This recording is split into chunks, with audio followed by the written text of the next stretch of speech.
fazer agora um ano de que saiu o meu sangue e a Dolores também está a fazer algum tempo. Se calhar começando com como é que tu te sentes agora, olhando para trás, como é que foi aquele processo, se tens saudades, se queres voltar a isto, não sei, diz-nos tu. Eu acho, talvez vocês sintam o mesmo, porque também fazem parte assim de uma comunidade que cria e que faz trabalhos que as pessoas veem e avaliam ou não comentam, mas e comentam, pronto. Então, para mim foi muito difícil distanciar-me do meu próprio trabalho, muito mais difícil ainda, porque o tinha visto dezenas de vezes, não é? Foi um trabalho muito intenso, em que eu tive presente em todas as fases do processo, e isso também me fez com que eu ficasse cansada de mim própria e daquilo que eu tinha escrito e que eu tinha realizado. No caso do meu sangue, isso não aconteceu de uma forma drástica, porque sinto que é um trabalho bastante honesto, bastante consensual, limpo, que não tem nenhum pretenciosismo, que não tem... só vejo ali naturalidade, e são as pessoas a falarem, não é? Eu fiz o guião e realizei, mas sinto que a Tota e eu estava bastante protegida. Com a Dolores foi muito difícil, porque quando a série foi para o ar eu odiava, eu não podia com a Dolores, eu estava totalmente desacreditada no meu trabalho. Foi muito difícil dar entrevistas, falar sobre a série, porque eu tinha de me mostrar entusiasmada, quando na verdade eu só estava, tirem-me deste filme. E foi um processo de ansiedade muito grande mesmo, assim, foi mesmo muito difícil. E no dia em que estreou saiu-me um peso das costas, foi pronto, já está resolvido, agora é só mais umas semanas a falar sobre isto e o assunto arrumou. Agora que também já passou há algum tempo, eu própria já me distanciei o suficiente para voltar a ter uma outra visão sobre o meu próprio trabalho, e continuo a achar que está longe de ser perfeito e que tem muitos problemas, mas vejo que também está ali uma proposta interessante, tem algumas coisas que eu gosto. E comecei a desenvolver outro tipo de críticas também, e assumo-as, porque acho que fazem parte do processo de amadurecimento sobre o próprio trabalho. Às vezes eu questiono, por exemplo, se o meu objetivo, se muitas vezes não caí no erro de através do guião, me espelhar a mim mesma e fazer de mim uma gaja fixe, uma gaja cool, mais do que realmente criar uma personagem e trabalhá-la com uma profundidade e com um distanciamento que elas também precisam. Mas acho que isso faz parte de um processo que poderá durar a vida toda. Claro, porque são dois objetos muito diferentes, não é? Um é um documentário e, portanto, tens um trabalho que acaba por ter a maior parte do seu peso na produção e na realização, e o outro é um trabalho muito criativo, é 100% criativo, portanto tendo o formato do documentário é completamente diferente. Como é que... Eu já passei por alguns processos criativos, mas nunca passei pelo processo do documentário, não é? E portanto, como é que é fazer um documentário? Essencialmente é esta a pergunta mais geral que estava mesmo de perceber. Sim, eu também acho isso engraçado, porque seria muito difícil de perceber que eu fiz aqueles dois trabalhos, não é? O meu Sangue e Dolores não tem mesmo nada a ver um com o outro, nem o tom, nem o target, não é? O público para que é dirigido, nem... Poderão ter algumas coisas são os dois sobre mulheres e têm os dois uma fotografia muito bonita que foi feita pelo Vítor, e isso poderá ser algo que os une. Mas o processo de... Eu não arrisquei no guião, no meu sangue, não há ali nada de risco, assim, o maior risco que está ali é o sangue menstrual, mas para mim não fazia sentido fazer um documentário sobre menstruação e não ter sangue menstrual. Mas a nível de estrutura, a nível de realização, não há nada ali arriscado, é tudo muito feito, é tudo muito simples, muito limpo. Acho que é um bom primeiro trabalho e teve muito pouco financiamento. Nós fizemos mesmo com muito pouquinho dinheiro, muito pouco tempo também, portanto não havia possibilidades para correr grandes riscos. E o processo de realização do documentário começou com um open call para me contarem histórias menstruais, histórias sobre menstruação que tenham vivido na primeira pessoa. E eu estudei o tema, já era algo que me interessava bastante. E eu estruturei depois os testemunhos por episódios. Eu sabia que queria aquelas pessoas naquele episódio, aquelas no outro, e já estava tudo estruturado, e fiz perguntas às pessoas sobre uma estrutura de guião que eu própria já tinha pensado. E depois, só depois de todas as entrevistas feitas, cada entrevista que eu fiz demorou meia hora a cada pessoa, sendo que a série toda tem meia hora, portanto houve muito conteúdo, e no final das entrevistas eu transcrevi tudo e montei um guião. E depois a montagem foi feita com base nesse guião. Pronto. Foi muito simples, não havia muito por onde fugir.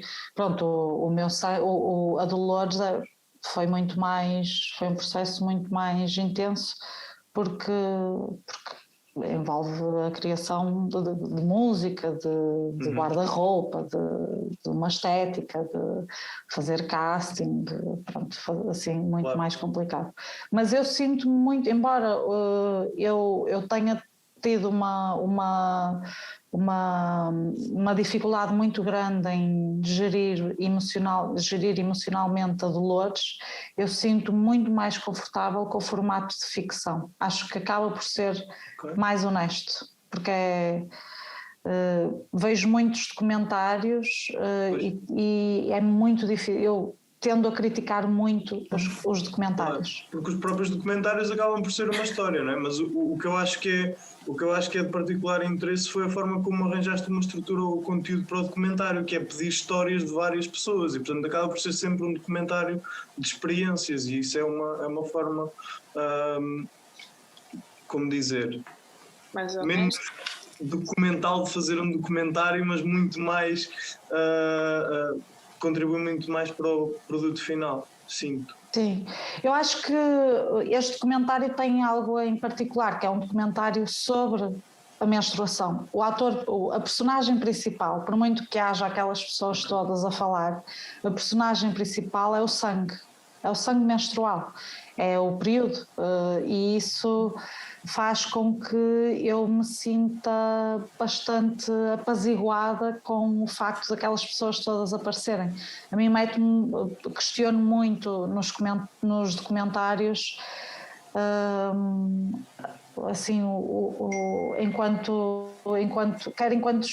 espectador, às vezes eu sinto-me desconfortável ao estar a entrar na vida das pessoas que estão a ser documentadas. Sinto que estou ali a mais, sinto que aquelas pessoas nunca estariam sentadas na sala de cinema a ver um documentário sobre outras pessoas, e isso põe-me num papel muito desconfortável. Sim. Em relação à Dolores, pelo que eu sei, a Dolores inicialmente não era para ter logo este formato, ela era o teu conceito era criar uma persona que iria ter, de facto, ia ser uma cantora que ia ter concertos, que ia ter interação com os mídias, entrevistas, que ia ter aparições públicas, e depois sim iam fazer com esse material todo, ia ser esse material que ia ser o motor para depois fazer o mockumentary. Mas com este contexto todo, isso acabou por não ser possível fazer dessa forma e acabaste por fazer logo o mockumentary assumido. A minha pergunta é, tendo em conta esta ideia inicial e tendo em conta que tu ainda não tens assim tantos trabalhos na área do audiovisual, tu defines-te mais e achas que no futuro tens mais interesse pela área da realização e do argumento por si só, ou consideras-te mais uma criadora de conteúdos e de ficções sem um formato expositivo e uma forma de comunicar esse conteúdo em concreto? Pronto, a Dolores... Porque no fundo essa ideia inicial era quase uma performance. Sim, era multidisciplinar, mas a ideia inicial não era a Dolores ser uma performance, a ideia inicial era todo o projeto ser uma mentira. E por haver esta grande vontade da mentira, da ficção, queria quebrar a barreira entre o ecrã e a vida real e começar na vida real a dar asas a esta personagem, a tentar fazer com que ela ganhasse alguns públicos e tivesse alguns concertos, tivesse algumas entrevistas, e até porque isso seria enriquecedor para a própria série. Houve falta de outras imagens de concertos e teria enriquecido bastante. Teria dado alguma veracidade ao mockumentary, mas pronto, não deu para acontecer. Quanto a eu própria, como é que eu me vejo, eu gosto de brincar no geral, então eu gosto de desenhar no Paint, gosto de cozinhar e de descobrir receitas novas, experimentar receitas novas, gosto de escrever, gosto de... acredito que possa vir a fazer outras coisas e tenho interesse eventualmente em fazer outras coisas com outros formatos a seu tempo. Não estou a esforçar-me minimamente para que isso aconteça, mas acredito que poderá acontecer um dia e sinto-me muito confortável com a palavra argumentista, porque de uma...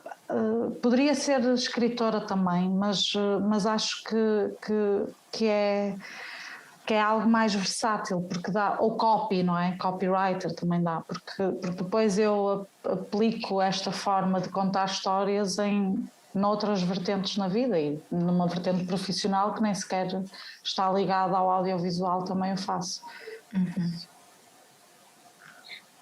Só fazendo assim a ponte entre as duas séries, apesar de já termos falado delas serem muito diferentes em muitos aspectos, eu acho que o que me interessa mais é saber o que é que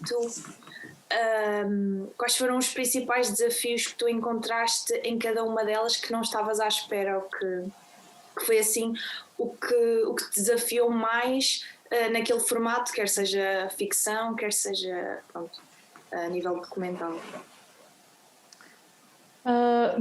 Algo em comum com os dois é o orçamento. Foi muito baixo e foi um desafio. Outro em comum com os dois foi o tempo. Assim, não tive tempo nenhum para fazer as séries mesmo, e gostaria de ter tido mais tempo. A Dolores foi por concurso, então a resposta foi dada e o meu sangue já estava aprovado com um restinho de dinheiro que a RTP Play, que tinha sobrado a RTP Play. Eles fizeram uma consulta em várias produtoras e disseram, se fizessem uma minissérie documental seria sobre o quê?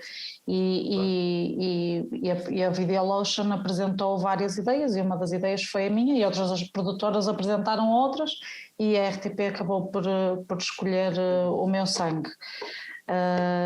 E isso foi aprovado talvez em maio, e eu candidatei-me depois, maio, junho, e eu candidatei-me para a Dolores também por volta dessa altura, e soube o resultado em agosto ou julho, mas eu estava a trabalhar, eu tinha um contrato de trabalho até outubro, então, e tinha de fazer tudo até ao final do ano, então eu tive de acabar o trabalho em outubro. E foi esse trabalho que me permitiu juntar dinheiro para depois estar outubro, novembro e dezembro a gravar sem receber dinheiro, porque depois a RTP acaba por pagar muito tarde, a RTP e o audiovisual no geral funciona com esse tipo de contratos, então era-me impossível não ter trabalhado aquele tempo, porque eu precisava de dinheiro para depois estar a trabalhar sem estar a receber. Ambos os projetos, o Meu Sangue e a Dolores, estão inseridos são projetos RTP Lab, certo? Certo.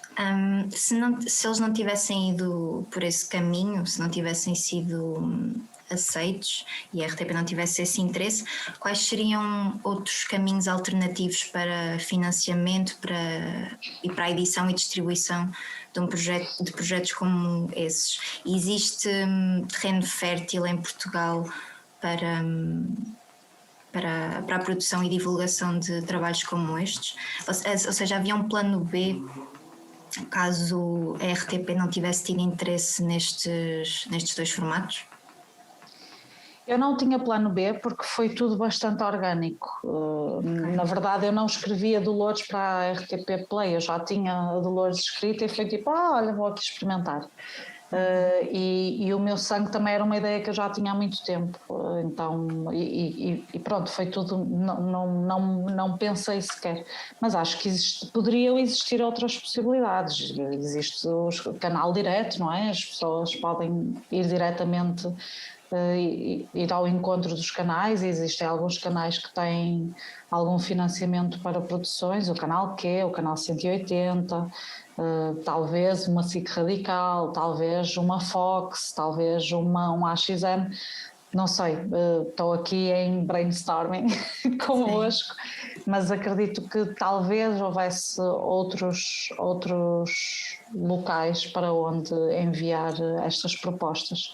Às vezes penso a SIC Mulher, por exemplo, talvez a SIC Mulher me tivesse pago mais do que a RTP. mas estou muito contente, tenho um carinho profundo pela RTP e vejo-me a produzir, sempre que possível, vejo-me a produzir para a RTP porque gosto muito.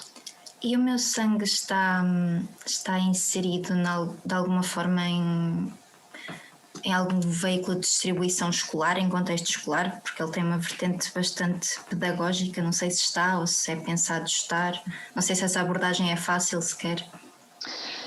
Não está, oficialmente não está. Por acaso tenho, às vezes escrevem-me, quer professoras, quer alunas, a dizer, olha, a minha professora vi na aula e tal, foi muito fixe. Ou vice-versa, uma professora a dizer, olha, mostrei na aula e foi fixe. E eu acho isso muito, muito, muito... foi para isso que fiz o Meu Sangue também. Deixa-me mesmo muito feliz quando isso acontece, gosto mesmo muito que isso aconteça, e também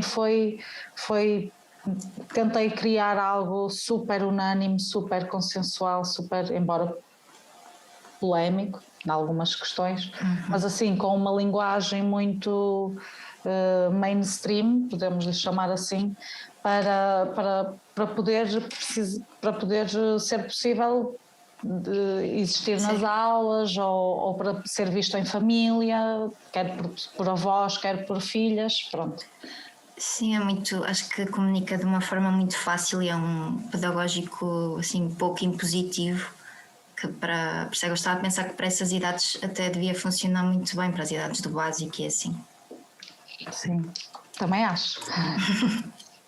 Falaste a ideia em já teres a ideia para o Meu Sangue e a Dolores antes de surgirem as oportunidades. Tu tens muitas ideias aí guardadas que um dia vão sair. é uma coisa que para ti é orgânica, vais guardando e quando há oportunidade lanças, ou agora já estás a trabalhar mais num formato de ter a ideia com um propósito e não ter surgir só a ideia? Eu tenho algumas coisas na gaveta que me dão, e eu acredito nelas, e já estão amadurecidas, não é? São algumas ideias que já têm algum tempo e que eu continuo a olhar para elas e a pensar, gosto disto, claro que há coisas a desenvolver e tal. Tenho alguma vontade de fazer cinema, por exemplo.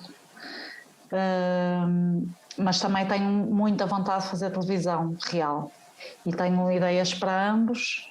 Infelizmente não consigo compatibilizar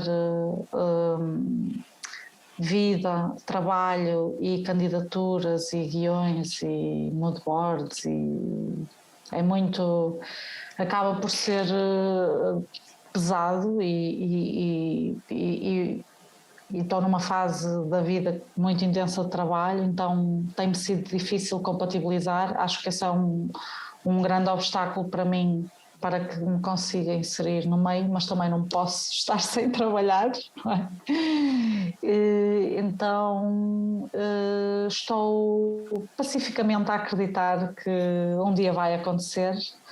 Não sei se será agora, neste momento, mas acredito que acontecerá um dia. Tenho essa esperança. Esperemos que num futuro próximo. Esperemos que num futuro próximo, sim. Mas a vida também é longa, por isso, mas preferencialmente num futuro próximo, sim.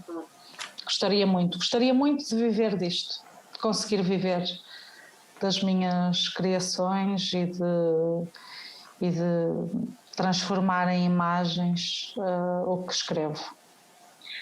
Levanta-me uma questão engraçada que é, tu, pronto, pelo que eu li, tiraste História e depois também tiveste formações em guionismo, mas não, o teu trabalho não está diretamente ligado, ou seja, não é como que um passo direto dessa formação.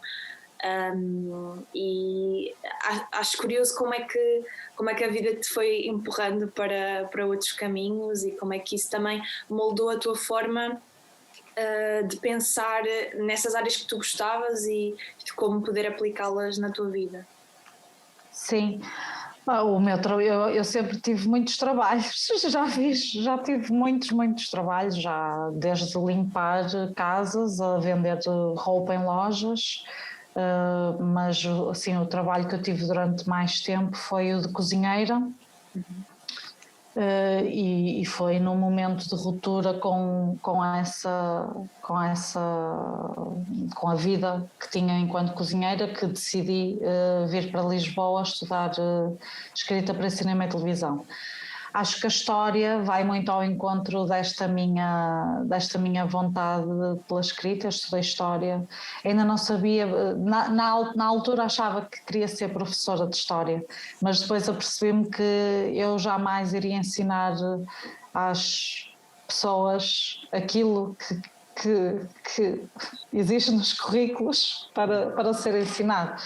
E foi até assim, academicamente foi o meu processo, o meu caminho foi até um bocado ingrato e traumatizante, assim, desenvolvi uma fobia muito grande à academia, o que é uma pena, porque a academia faz sentido, mas foi-me negado muitas vezes o exercício de poder estudar a história que eu queria estudar. E eu sempre fui muito interessada pela história da vida privada, ou seja, enquanto estávamos a dar os tratados e as guerras, eu queria era estudar as práticas de depilação do século XVIII, e isso não me foi permitido na maioria das vezes. Quem diz práticas de depilação diz cerimónias fúnebres, diz práticas de leitura, sei lá, pronto, práticas de higiene, pronto. E raramente me foi possibilitado esse caminho. sempre que foi, aproveitei muito bem e gostei muito, mas foi muito difícil. E depois, quando acabei o curso, foi em 2012 que acabei o curso, não havia grandes perspectivas em Portugal, eu fui para a Inglaterra, depois voltei, tive uns anos vivendo lá a vida louca, enquanto trabalhava como cozinheira e pronto, e depois foi preciso chegar aos 28 anos para perceber aquilo que eu queria fazer. E não tem mal, o que tem mal é partirem do princípio que as pessoas aos 15 anos já sabem o que é que querem fazer. E isso é que é um bocado assustador. Portanto, acho que até fiz um percurso bastante saudável.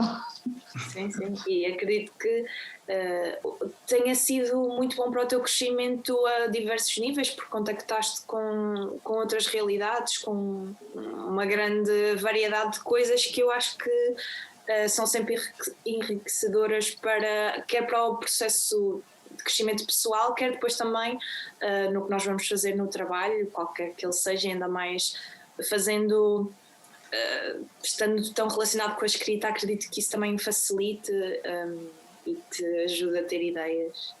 Sim, sim, eu também acho que sim. Eu, ainda por cima, todas as vidas que vivi foram muito intensas. Então, assim, desde a escola, depois eu fui para Coimbra e vivi numa república que ainda hoje é assim uma base muito grande dos meus grandes amigos e grandes amigas. Depois fui para a Inglaterra e aí levei um choque, que eu era uma freak de Coimbra e de repente fui para uma vila em Inglaterra dançar Beyoncé, então também foi assim, e Rihanna, e era a única pessoa que não usava maquilhagem e não esticava o cabelo e tal, então isso também foi toda uma aprendizagem e conhecer ingleses de verdade, Deep England, não fui para Londres, fui mesmo ali para uma vila.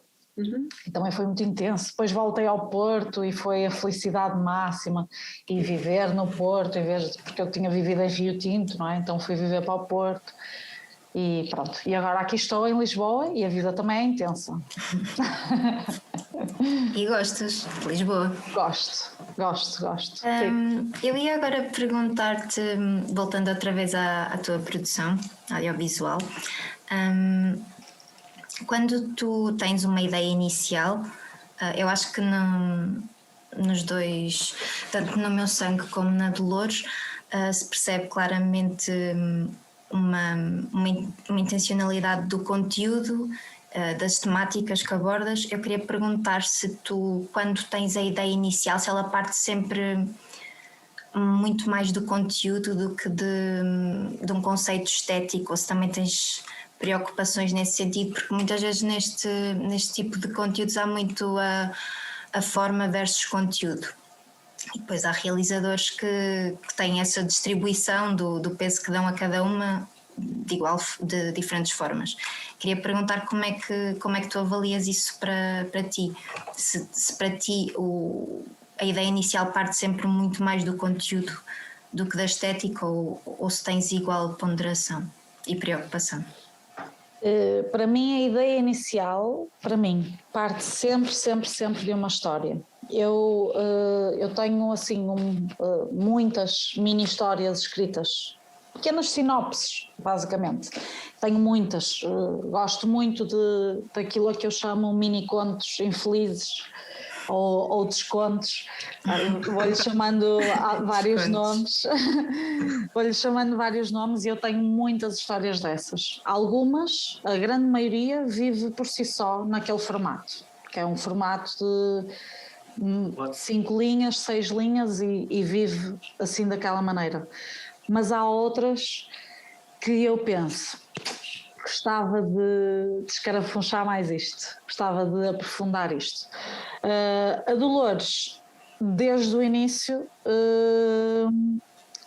eu escrevi a pequena sinopse dela, ou seja, o mini conto, e desde o início pensei, e se isto fosse uma grande mentira? Então, desde o início pensei no formato mockumentary, porque me apetecia desbravar nesse lugar, que por ser experimental também acaba por ser mais seguro, porque posso... acaba por ser mais assumidamente livre, sim. Mas para mim o essencial é sempre a história. Eu sou uma pessoa da história, sou uma contadora de histórias, uma ouvinte de histórias, apaixonam-me as histórias. Uma parte que eu também acho, pronto, interessa-me muito é a questão de como é que a pessoa que teve a ideia, no caso de trabalhar com atores, passa essa ideia para eles, e se às vezes não dá aquela vontade de vou eu fazer porque a ideia partiu de mim e eu sei o que é que eu quero, e como é que é esse processo para ti de mostrar a ideia às pessoas e fazer com que elas como que representem aquilo que estava na tua cabeça até agora? Olha, no caso da Dolores foi muito simples. O tempo, a falta de tempo ajudou ao pragmatismo, à praticidade. Então eu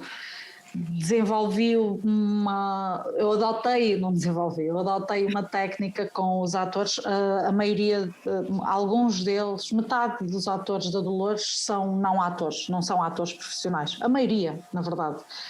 Só há 3, só a Dolores é que é uma atriz profissional, a melhor amiga dela, que é a Joana, que é a Júlia Valente, portanto a Xana, a Júlia e o Agostinho. Também é mais ou menos ator profissional, era mais ou menos ator profissional. Mas aquilo que eu fiz com as personagens que entrevisto, porque a Dolores não há esse trabalho, o trabalho dela na série é mais de performer do que de atriz. E ela é uma excelente performer, por isso ainda bem que ela me saiu na rifa, eu tive muita sorte. Mas com as personagens que eu entrevisto, eu efetivamente entrevistei-as. Eu fiz de entrevistadora e pedi-lhes para eles se colocarem nesse papel de estarem a ser entrevistados. E sempre que não estava da forma que eu queria, eu voltava a fazer a pergunta, e eles tinham um guião com palavras específicas, com frases para serem ditas, mas tinham liberdade para viajar um bocado se isso lhes desse mais veracidade. Então eu fiz realmente de entrevistadora, e foi essa a técnica que utilizei, porque eu gravei, as entrevistas com cada personagem foram gravadas numa tarde com cada um. Acho que é verdadeiramente a descrição de um processo intenso. E isso não... para ti não era um requerimento que fossem atores profissionais ou não? Querias só que aquelas pessoas te fizessem sentido para quem tu querias representar? Ou seja, não era algo que tu tinhas como pré-requisito quando fizeste a chamada, presumo eu? Fui eu que fui ao encontro das pessoas, não tinha... havia algumas que eu já sabia que queria, por exemplo, já sabia que queria o João Costa, que é o Luna, é um amigo meu. Já sabia que queria o Bino, que era uma pessoa que eu conhecia da internet só.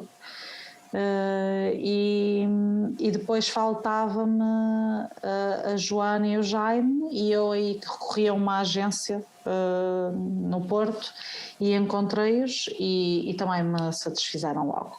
E depois todo o resto de personagens varia entre atores profissionais e amigos e amigas, e pronto, e vai variando. E a equipa técnica que te acompanha nesse processo também são pessoas que te rodeiam, ou foram, e que tu chamaste, chegaste a elas, ou chegaste a elas através da produtora? A equipa técnica foi a produtora, foi o Vítor, que é diretor de fotografia e que faz parte da produtora, fazia, porque a produtora vai acabar, mas a direção de produção também foi a Joana Peralta, que também faz parte da produtora. Quem me ajudou com a produção no Porto foi uma pessoa que contratamos lá, uma pessoa que eu conhecia, que não era minha amiga, mas que eu sabia que tinha estudado cinema e já tinha visto um filme dela, é a Rosana, e eu gostei muito do filme dela, pronto, então convidei-a. E o montador foi também a produtora que aconselhou e também fez um excelente trabalho, é o Francisco. E o Luca, que fez a música, que acabou por ser ele, na verdade estava para ser uma pessoa aqui em Lisboa, mas como o tempo que a RTP me deu era tão curto e como houve uma série de alterações, porque nós nem sequer estávamos para gravar no Porto, estávamos para gravar em Lisboa, enfim, e decidimos gravar no Porto, e como era impossível eu pegar na Xana e vir para Lisboa gravar as músicas, voltar para o Porto gravar e tal, optamos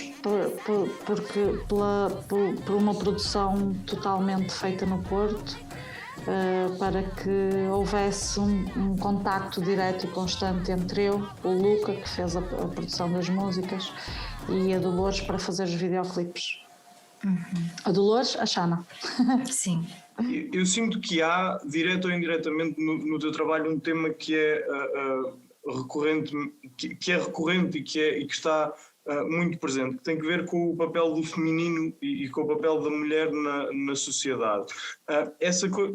Isso tem um propósito específico de pedagogia ou de normalização dessas questões, ou é simplesmente algo que te é natural às histórias que tu gostas, às histórias que sentes que fazem sentido contar? Assim, eu penso muito nessas questões porque sinto que estamos numa fase de produção artística em vários formatos, em que as causas sociais estão a ganhar bastante relevo na dinamização da arte e na visibilidade. E muitas vezes eu faço a reflexão para comigo mesma, tipo, e sinto-me culpada, tipo, será que eu estou a utilizar-me destas causas, desta causa para entrar num mercado, para entrar numa narrativa que eu sei que vai ter visibilidade? Mas depois eu olho para mim, para quem eu sou, para o meu percurso, e o feminismo faz parte de quem eu sou há muitos anos. Eu fiz a campanha pelo sim no aborto em 2007, não é? Já há muito tempo que eu sou uma pessoa que fala destas questões, e estas questões fazem parte de mim. Quem me conhece sabe que eu sou uma chata, que estou sempre a bater nesta tecla, e não faz mal, eu já me habituei a isso, as pessoas também já se habituaram a isso e está tudo bem. E para mim não fazia muito sentido eu distanciar-me de algo que me é tão natural nas narrativas. Mas e diria que todos os projetos que eu tenho em gaveta têm, de uma forma mais direta ou indireta, uma perspectiva feminista, nem que seja pelo simples facto de eu dar densidade a personagens femininas, densidades que infelizmente é muito raro serem trabalhadas, porque nem sequer são conhecidas por quem as escreve. Se nós virmos quem assina a maioria das séries da televisão, são todas homens, quem as escreve também são principalmente homens. É muito raro encontrarmos nomes de mulheres a assinarem a totalidade dos projetos neste contexto mais mainstream, que é aquele em que eu quero navegar. Claro que depois vamos ao cinema e há muitas realizadoras que eu gosto muito e que felizmente têm tido muita visibilidade a nível nacional e internacional. Mas, assim, de cultura de massas, ainda há muita invisibilidade. E depois vemos representações da mulher que estão longe de nos representar. Porquê é que achas que existe essa subrepresentação feminina nas áreas artísticas de que falaste? Achas que é uma questão, achas que é por falta de elas existirem e ser uma falta de oportunidade dada, ou achas que é de facto um problema ainda a montante desse, que é não haverem de facto muitas mulheres nessa posição? Que também advém de outros tipos de problemas, caso seja esse o caso. Mas qual é que achas que é a localização do problema? Acho que há vários fatores que contribuem para isso. Eu diria que o principal é que quem avalia se as histórias têm potencial ou não para se tornarem visuais são homens. Se nós formos ver, todos os canais de televisão têm diretores homens. As instituições de cinema em Portugal são dirigidas por homens. Os júris do ICA e de outros concursos são maioritariamente homens. Portanto, se eles não se veem representados naquela história, se eles não percebem sequer o que é que aquela história que está ali a concurso quer dizer, não a vão valorizar. Acho que para que haja mais representatividade, e aqui não falo só em mulheres, falo em todo tipo de narrativas que não estão presentes na nossa ficção. Acho que as pessoas racializadas também precisam de um espaço para contar histórias. Acho que cada vez mais é urgente haver visibilidade das pessoas mais velhas, por exemplo, que continuam a ser excluídas, embora a maioria seja uma boa parte, uma parte muito considerável dos espectadores de televisão. E creio que uma das soluções passaria por júris mais diversificados e por diretores de canais e de conteúdos também mais diversificados. Depois outro problema é também a dupla jornada que as mulheres têm. É muito mais difícil uma mulher conseguir conciliar o trabalho com candidaturas, porque o trabalho doméstico é muito maior. Uma mulher de 30 e tal anos que tem um trabalho, que tem uma criança ou duas crianças e que se quer candidatar a um concurso, tem muito mais dificuldade em encontrar tempo para o fazer e disponibilidade mental para pensar, porque todo o processo de criação e de apresentação de ideias e desenvolvimento de ideias envolve um espaço mental que é bastante necessário, não é? Quer um espaço mental, quer uma disciplina de escrita, quer uma capacidade de conciliar, de gerir agendas para preencher candidaturas e para escrever guiões. Creio ser muito difícil. Mas acredito que isso possa mudar e espero que isso possa mudar.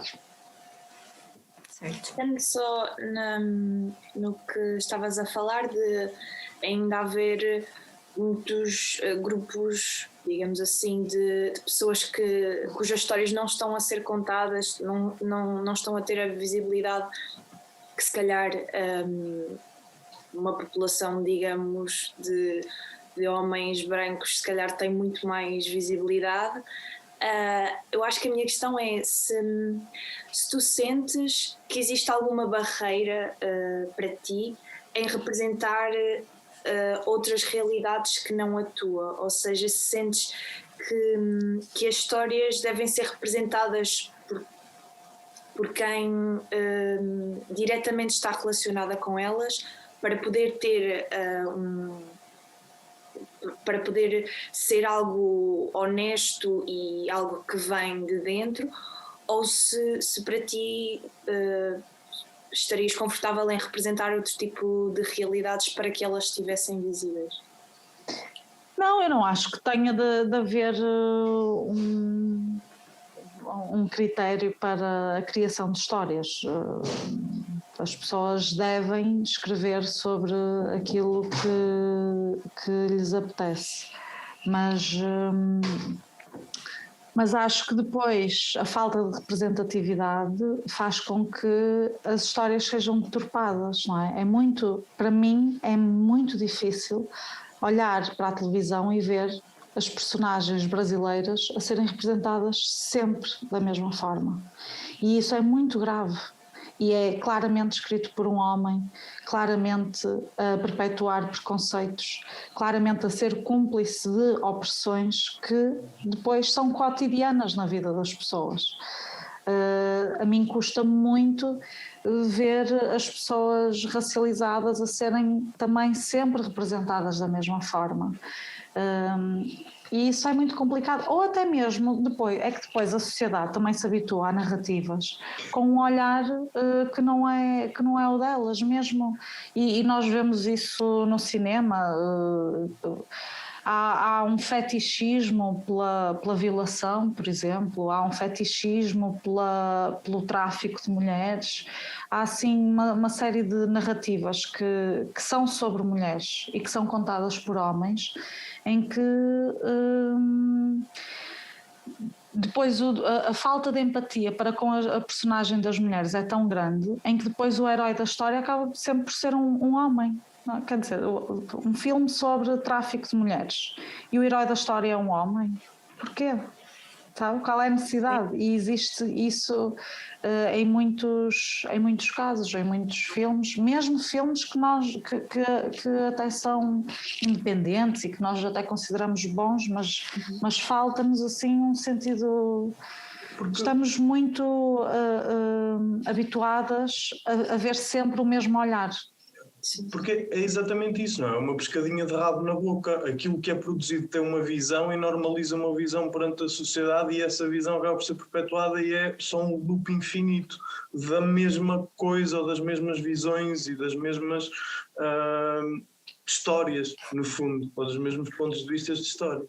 Sim, e depois há a ausência de profundidade, há a ausência de temas que até poderiam ser super interessantes de trabalhar, mas que não há uma vontade de se aprofundar aquela pessoa, aquela história, aquela personagem. É sempre muito superficial e baseia-se em mitos, em construções preconceituosas que vivem na sociedade. Nós estamos a falar disto, não consigo deixar de pensar, de certo modo, acabamos por falar principalmente de ficção nacional, porque é isso que tem o principal impacto na forma como lemos a sociedade, ou como uma boa percentagem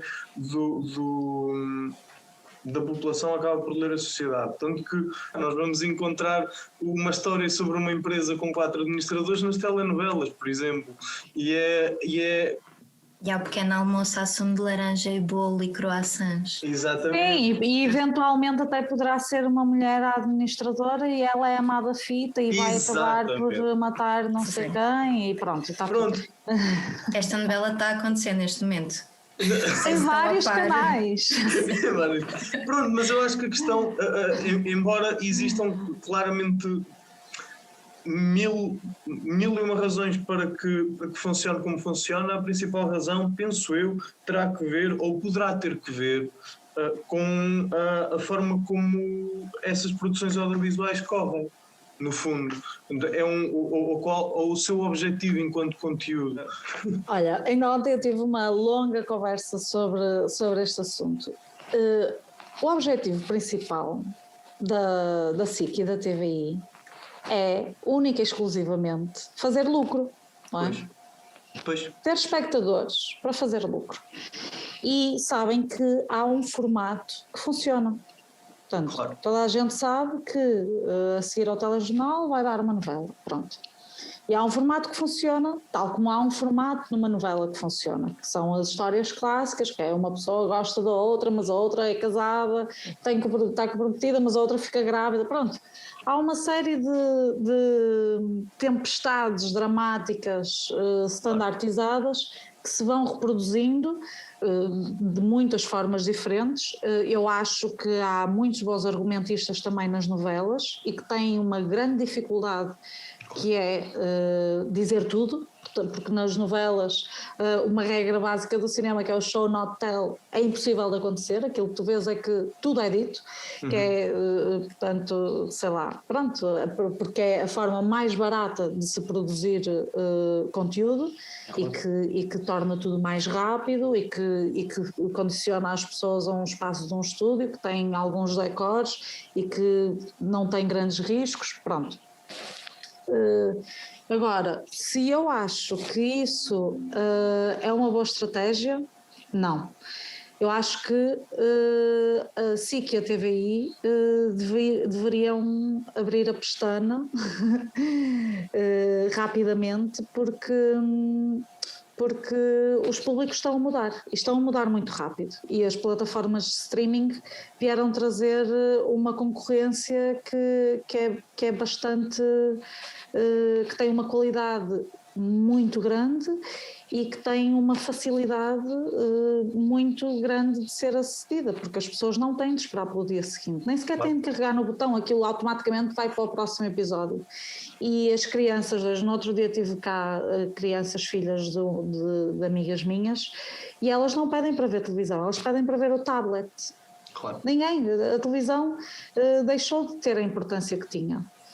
E muito rapidamente os canais generalistas em Portugal se apercebem que têm de começar a investir noutros formatos, que felizmente já foi o caso da RTP, e eu acho que a RTP Play é um grande serviço público, enormíssimo, de uma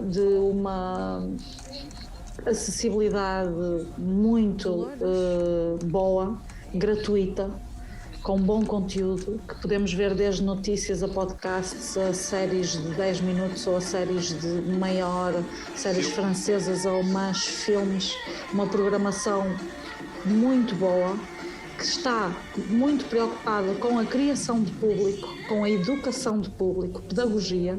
Está a haver um processo e um investimento já há muitos anos, já há alguns anos, por parte da RTP para criar públicos que sejam mais interessantes. Tem ótimos apresentadores, a RTP também, que já tem o seu público definido também, e a SIC e a TV então, continuam na lógica do imediatismo, não é? Continuam a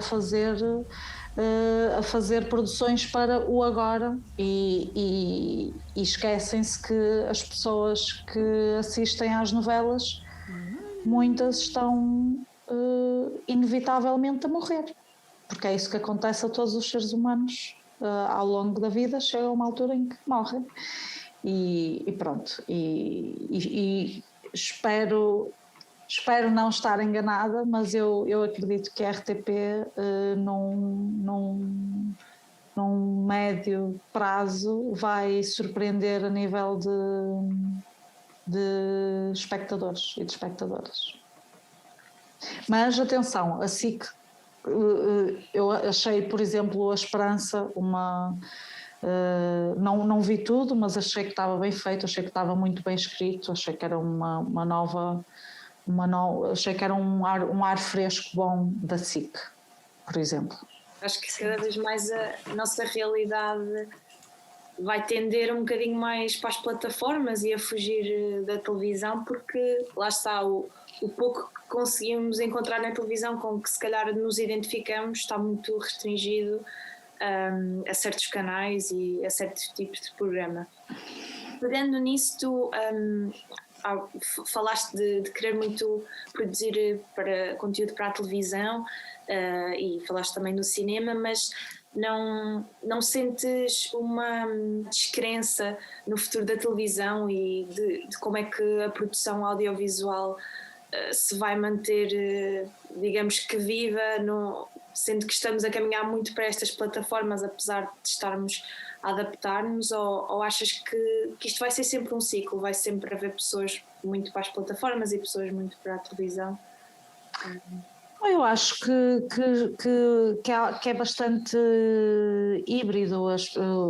Eu tanto vejo plataformas como vejo televisão, não vejo o telejornal na televisão. Muita gente vê o telejornal na televisão e isso abre portas para o público pós-telejornal. Acho que as televisões ainda têm de perceber bem o que é que se está a passar no mercado e fazer elas próprias a sua própria revolução para se permitirem continuar a longo prazo.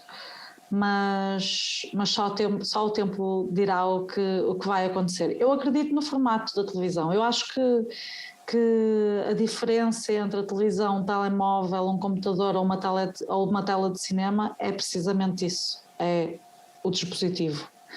E pode haver conteúdos mais feitos para telemóvel, não é? Pode haver séries de 5 minutos para telemóvel, que poderão ser interessantes e ter interesse de ver. Aliás, há séries de 5 minutos, ou podcasts de 5 minutos, ou de 10, pronto. Há muitos formatos, os formatos multiplicam-se, mas também cada vez mais há o cruzamento entre o cinema e as plataformas. Há filmes que são autênticas obras de arte, há séries que são obras de arte e que têm uma estética de cinema. Vi agora há pouco a Small Axe e eu penso, bem, eu adoraria ver isto numa tela. Sim, quão incrível seria ver isto numa tela.